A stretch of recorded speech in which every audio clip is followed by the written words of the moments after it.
वर गेलो.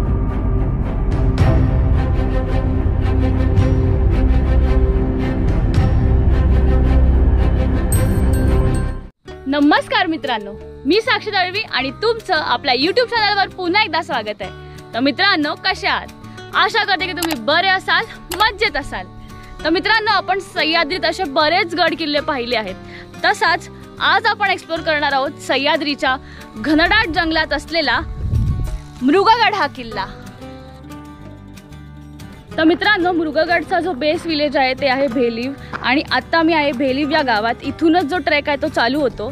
तुम्ही जर या साईडला पाहिलं तर तुम्हाला हे मंदिर पाहायला मिळतं. मंदिराच्या राईट साईडनी जो ट्रेक रूट आहे तो जातो. इथून अशी पायवाट आहे आणि इथूनच आपल्याला जो ट्रेक आहे तो चालू करायचा आहे. मृगगड किल्ल्याचा ट्रेक मध्यम दर्जाचा असून जवळपास 1 ते 1.5 तासाचा आहे व हा किल्ला समुद्र सपाटीपासून 1750 फूट उंचीवर आहे.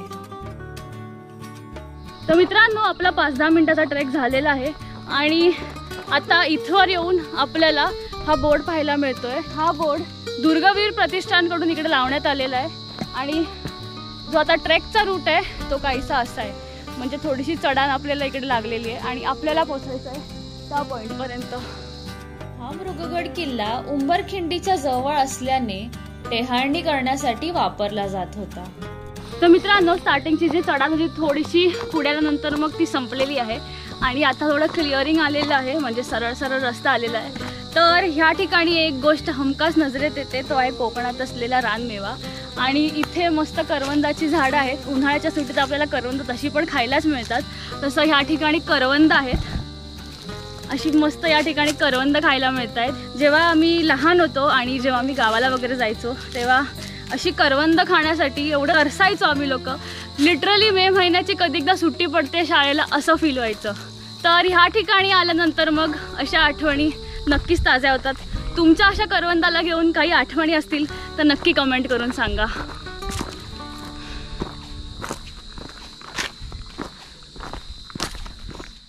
तर आता जो जंगलाचा पॅच आहे तो लागलेला आहे आणि इथून तुम्ही पाहू शकता की आजूबाजूला एकदम कम्प्लिटली घना जंगल आहे.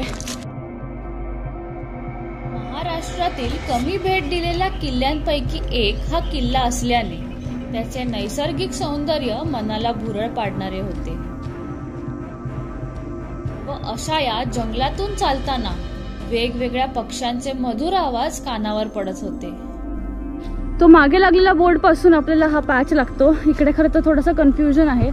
इथून पण एक थोडासा रस्ता जाताना दिसतोय पण आतमध्ये पूर्ण घना जंगल आहे. तर आपल्याला जायचं आहे लेफ्ट साईडला आणि इथे अशी रिबिन्स लावलेली आहे आणि हा असा आपला ट्रेक रूट. तर मित्रांनो, आता ह्या पॉईंटवरून मला वाटतं की आपण किल्ल्याच्या पायथ्याशी पोहोचलेलो आहोत आणि इथे मागे बोर्डसुद्धा लावलेला आहे या झाडावर. आणि जर या ठिकाणी पाहिलं तर हा इकडे वर किल्ला आहे आणि हा लगेच लागून हा असा इकडनं असा ट्रेक रूट जातो.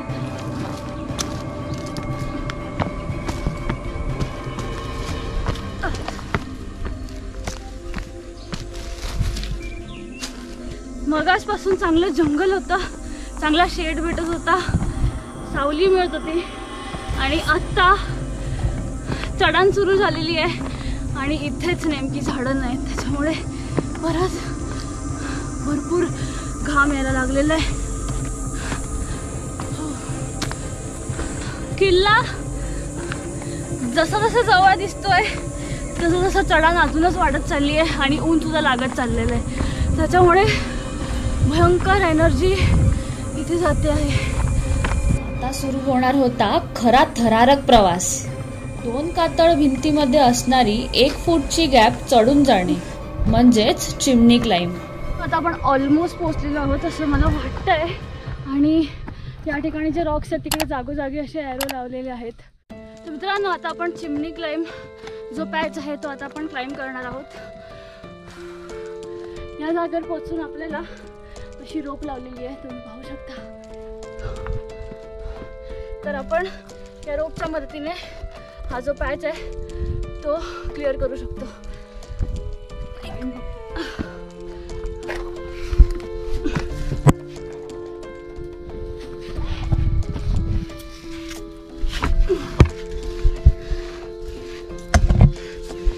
म्हणजे ही जी खाच आहे, जर तुम्ही त्याला पकडून वर आलात तर तुम्ही जास्त बेटर चढू शकता. या रस्सीला तुम्ही पकडूच शकता, पण थोडंसं रस्सी हल्ल्यामुळे थोडा बॅलन्स इकडे तिकडे जाऊ शकतो. पण ही जी रस्सी आहे त्याचा जर सपोर्ट घेत असाल तरी चांगलंच आहे. रस्सी आपल्याला जर आपण घसरत बिसरत असू तर चांगली वाचवू शकते.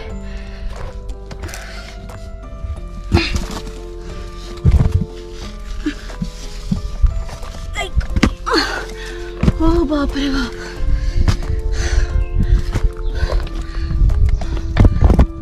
आता एक असा पॅच लागलेला आहे तिथे वर चढणं थोडं कठीण आहे, पण आपण तरी पण एक ट्रिक वापरू शकतो.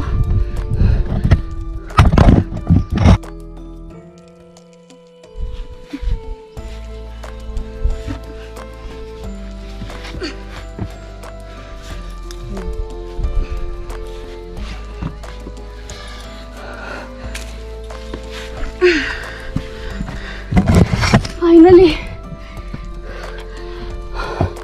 या पॅचमधून उतरून फायनली ह्या पॅचमधून चढून आलेली आहे. तर मित्रांनो, आता हा चिमणी क्लाइंब क्रॉस करून आपल्याला इथे पाहायला मिळतात ह्या कातळात कोरलेल्या पायऱ्या. तुम्ही हे कातळात कोरलेल्या पायऱ्या पाहू शकता आणि समोर हा ॲरो आहे, म्हणजे आपल्याला जायचं असं आहे, पण बेसिकली आपण पोचणार इथेच आहोत. आणि फायनली आपण किल्ल्याच्या या भागात पोचलेलो आहोत. इकडे कातळात कोरलेल्या पायऱ्या आहेत आणि त्या फुल वरपर्यंत जातात आणि बाजूला ही गुहा आहे. आणि या साईडला पाहिलं तर आपल्याला किल्ल्याचा बोर्ड पाहायला मिळतो. तर ह्या ठिकाणी तुम्ही पाहू शकता हा स्कॅनर लावलेला आहे. म्हणजे जे गड संवर्धन होतं, जर त्यांना तुम्हाला मदत करायचं असेल तर तुम्ही या QR कोडला स्कॅन करून त्यांना आर्थिक मदतसुद्धा करू शकता. सो बोर्डच्या एक्झॅक्ट बाजूला इथे पादुका लिहिलेला आहे इथे,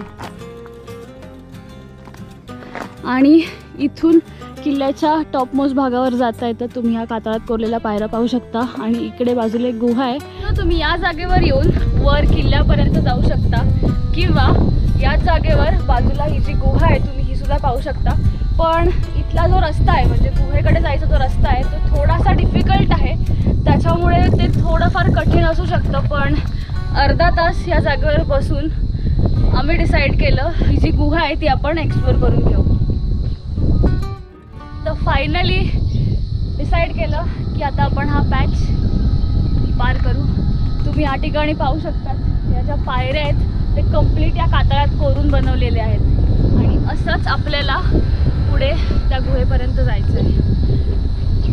थोडंसं रिस्कीच आहे, आणि खाली जर म्हणजे राईट साईडला जर पाहिलं तर कंप्लीट दरी आहे आणि हवा सुद्धा सुटलेली आहे, त्याच्यामुळे थोडी भीतीच वाटते. पण जास्तीत जास्त होऊ शकेल तितकं आपलं जे बॉडी वेट आहे ते या रॉकच्या साईडला आपण ठेवू, म्हणजे काय आपला बॅलन्स त्या साईडला म्हणजे राईट साईडला जाणार नाही.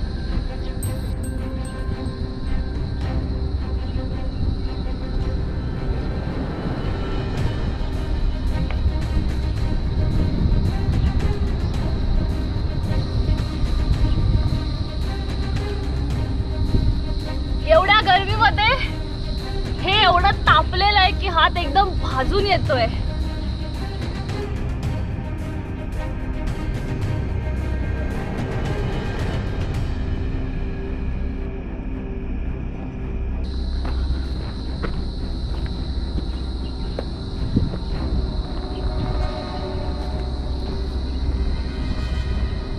इथवर पोचल्यानंतर आता हा जो पॅच आहे तो थोडासा ट्रिकी आहे. सो कम्प्लिटली आपल्याला इकडे काळजी घ्यायची आहे आणि पुढे जायचं आहे.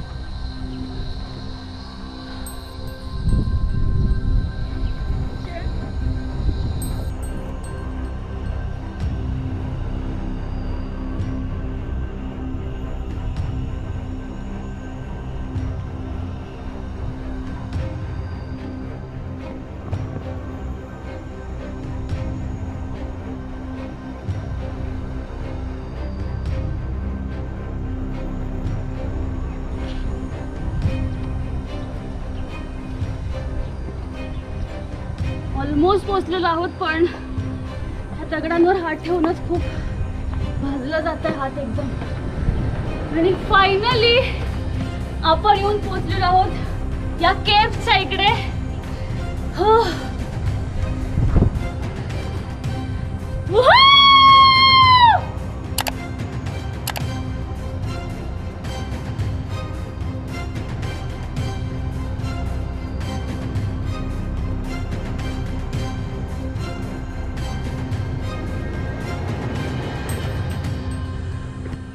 ही केव तुम्ही पाहू शकता, कम्प्लिटली ही कातळात कोरलेली आहे आणि आतमध्ये बऱ्यापैकी जागा सुद्धा आहे. आणि त्याच्या अगोदर इकडे बाहेर हे असं काहीतरी स्ट्रक्चर पाहायला मिळतं आहे. हे नक्की काय आहे, कसलं स्ट्रक्चर आहे समजत नाही. जर तुम्हाला माहिती असेल तर कमेंट करून नक्की कळवा.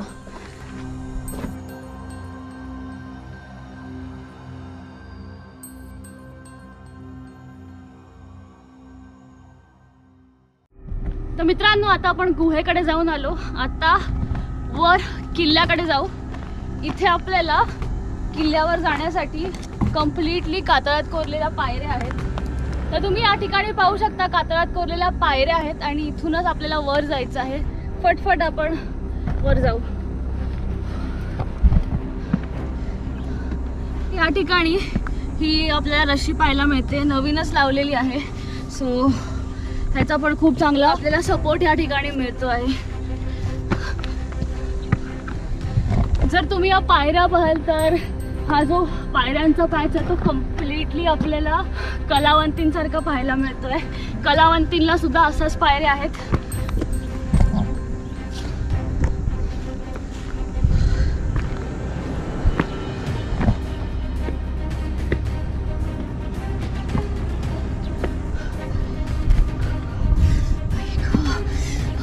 एवढं गरम आहे की कम्प्लिटली हात भाजतोय.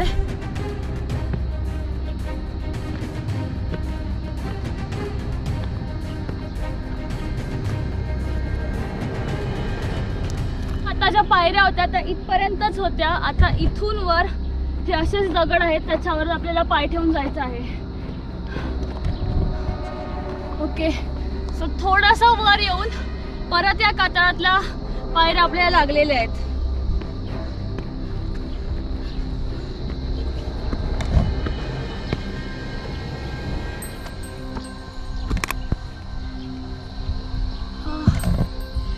इथे थोडासा ट्रिकी पार्ट आहे आणि एवढा ऊन आहे त्याच्यामुळे ही कम्प्लिटली जी जमीन आहे ती एवढी गरम झालेली आहे, त्याच्यावर हात ठेवणं पण खूप कठीण झालेलं आहे.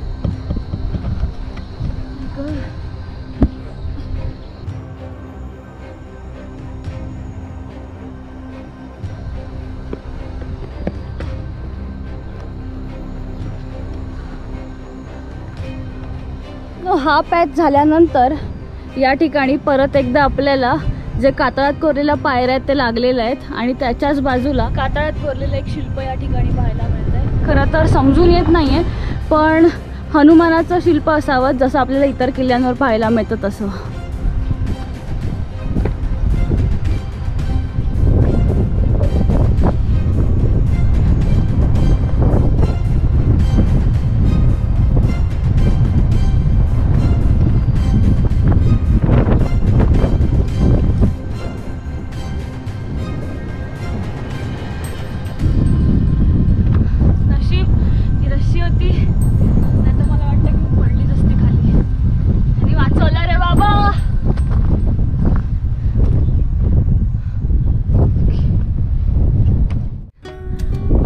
किल्ल्याच्या वर आहोत आणि ही भिंत तुम्ही पाहू शकता. फायनली पोचलो रे, पोचलो.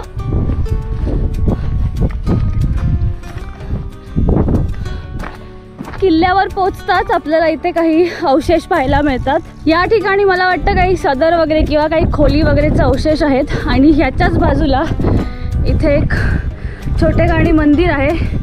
महिषासुर मर्दिनीचं मंदिर आहे हे ॲक्च्युली.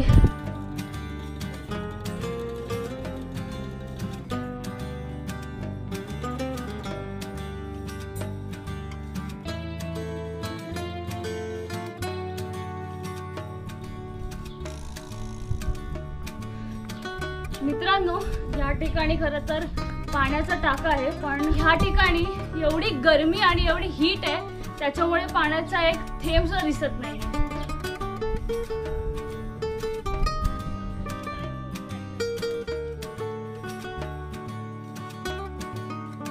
तर या ठिकाणी काही गड संवर्धनाचं काम झालेलं आहे, त्याच्यामुळे खाली ज्या गोष्टी पुरलेल्या होत्या त्या बाहेर निघालेल्या आहेत. काही इकडे अवशेष सापडलेले आहेत, त्यातील ही एक वीट आहे. खरं तर ही वीट हातात घेऊनच मी एकदम अचंबित झाली. विटाचं वेट एवढा लाईट आहे की असं वाटतं की थर्मोकॉल वगैरे उचललं आहे.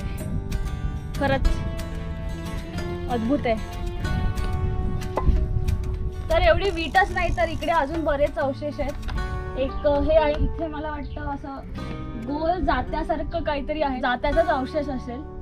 आणि बरंच आहे इकडे तसं. तर या ठिकाणी हे सगळं पाहिल्यानंतर मग आता आपण किल्ल्याचा जो पुढचा भाग आहे तो पाहून घेऊ. तर मित्रांनो, थोडंच पुढे आल्यानंतर मग आपल्याला अशा पायऱ्या पाहायला मिळत आहेत ज्या वर जात आहेत. आता आपण पाहूयात आपल्याला काय पाहायला मिळत आहे. तर आता आपण आहोत किल्ल्याचा जो टॉपमोस्ट भाग आहे त्या जागेवर, आणि इथे आल्यानंतर मग आपल्याला हे असे काहीतरी अवशेष पाहायला मिळतात. माझ्या मते हा बाले किल्ला असावा किंवा सदर वगैरेचे अवशेष असावेत. आणि बऱ्यापैकी ह्याचा जो चौथर आहे तो चांगल्या परिस्थितीत आहे. आतमध्ये म्हणजे असे 2 रूम्स केलेले असे दिसत आहेत आणि या ठिकाणी असं काहीतरी स्ट्रक्चर आहे. तर अशा पद्धतीने आपल्याला ह्या जागेवर असे अवशेष पाहायला मिळतात.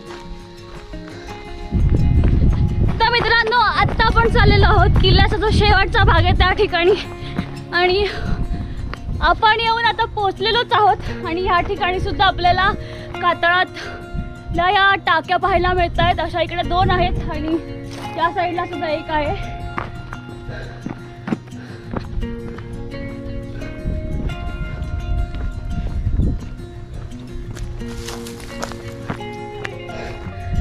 मित्रांनो, अशा प्रकारे आता आपण येऊन पोहोचलेलो आहोत किल्ल्याचा सर्वात शेवटचा जो टोक आहे त्या टोकावर, आणि इथून हा काहीसा असा नजारा पाहायला मिळतो.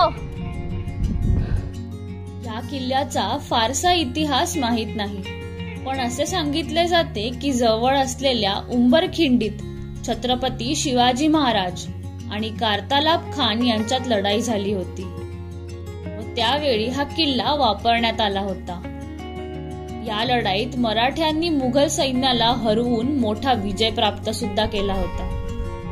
मित्रांनो, मगासपासून ऊन लागत होतं आणि 2 मिनिटात इकडे कम्प्लिटली पावसाचं वातावरण झालंय. तुम्ही पाहू शकता.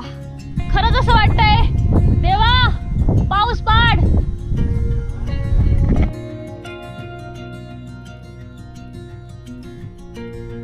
मित्रांनो, आता किल्ला पाहून झालेला आहे आणि आता आली आहे खाली उतरण्याची वेळ.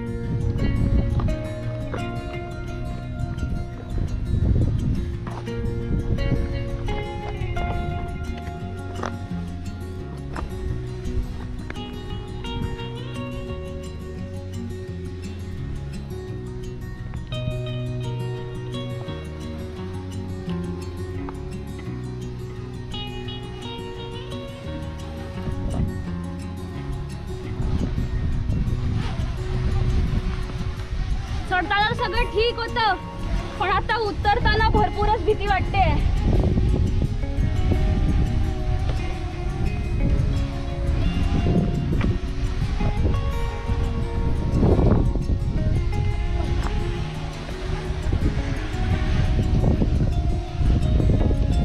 तर मित्रांनो, ढगांच्या गडगडाटासोबत आपला हा व्हिडिओ आज इथेच संपत आहे. तर तुम्हाला हा व्हिडिओ कसा वाटला कमेंट करून नक्की कळवा. होप की तुम्हाला हा व्हिडिओ आवडला असेल. जर आवडला असेल तर लाईक करा, इतरांसोबत शेअर करा, आणि हो, असेच गड किल्ले आणि पर्यटन स्थळे पाहण्यासाठी चॅनलला नक्की सबस्क्राईब करा आणि जी बेल आयकॉन आहे ती प्रेस करा, म्हणजे चॅनलचे जे पुढचे अपडेट्स आहेत ते तुम्हाला येतील. तर भेटूया पुढच्या व्हिडिओमध्ये. धन्यवाद.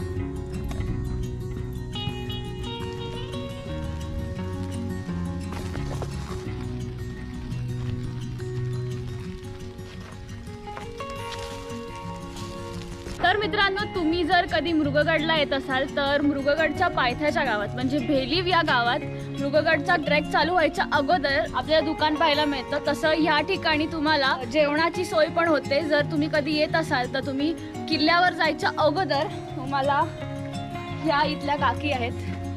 नमस्कार काकी. तर तुम्हाला यांना सांगून ठेवायला लागणार जेवणाबद्दल. इथे व्हेज आणि नॉनव्हेज दोन्ही मिळतं ना? नाश्ता वगैरे सगळं. ओके. कोणाचा ऍक्सिडेंट होतं की काय झालं होतं? म्हणजे कुठले होते ते मला माहित नव्हतं. बाहेरून आणली फिरायला, पण त्यांना आम्ही सांगितलं सांभाळून जा, सांभाळून जा. पण पावसाळ्याचा दिवस होता ना, अच्छा. रस्ता जरा चिकट होता. तिथून जरा येता येता त्यांचा पाय घसरला, नाजूक पाय घसरला. मग त्यांना काही लागलं वगैरे? नाही, थोडं हाताला घस पडलं होतं, बस दुसरं काही नव्हतं. त्यांचं तिला तब्येत होती ना, त्याच्यामुळे त्यांचा तोल सावरला गेला नाही, त्याच्यामुळे ते पडले. सो जर मित्रांनो तुम्ही जर कधी येत असाल इकडे तर ही काळजी घ्या. आणि पावसात जरा पावसात असतं खूप छान, पण थोडंसं जरा रिस्की असतं. सो ती काळजी नक्कीच घ्या.